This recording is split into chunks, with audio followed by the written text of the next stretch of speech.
How strong is a core shot rope?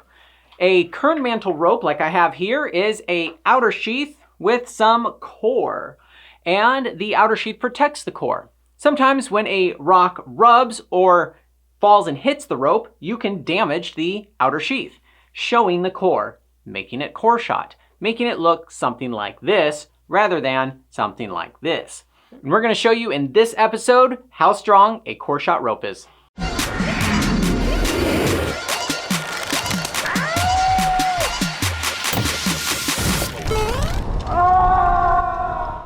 Hi, I'm Ryan Jinks, and welcome to a Slack Snap episode where we are going to break test this rope that was donated by Kyle Lovett. They went on a highlining trip and used a rope for an anchor, and it rubbed rock.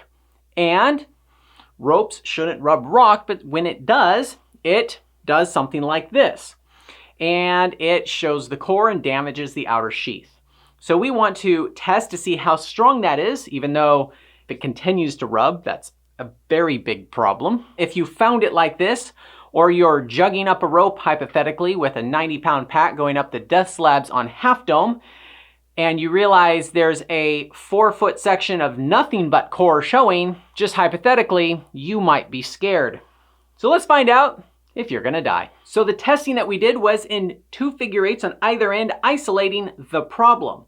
This is a 10 millimeter, we believe, a static rope that is about 10 years old. The first rope that we tested had a core shot that wasn't super obvious, but you could see that the outer sheath was damaged.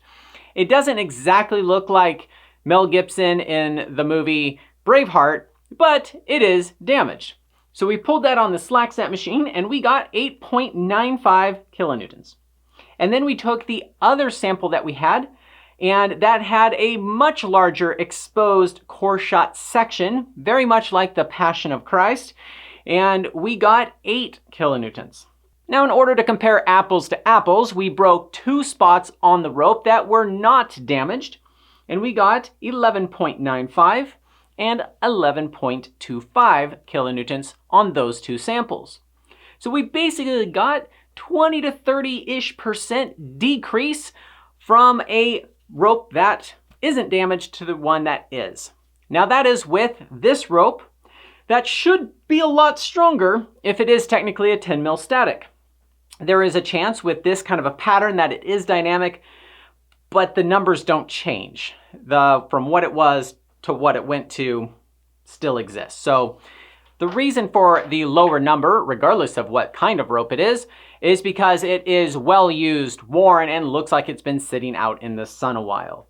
Now, you don't exactly want to climb with a rope, even if it is 8 kilonewtons, that has a core showing. If you're also hypothetically in a situation where you are climbing sideways, you pull on a rock, and it comes off, hits you in the leg, and then hits your rope right below your tie-in point, could happen, I'm just saying, you still need to use the rope in order to get down. And it's nice to know how to bypass your core shot section. So you just tie a butterfly knot. It is a pain in the butt to rappel past this or belay with it, or I don't know, do anything with it. And then the core damaged part would be here, and your rope is as strong as it needs to be to finish doing your project.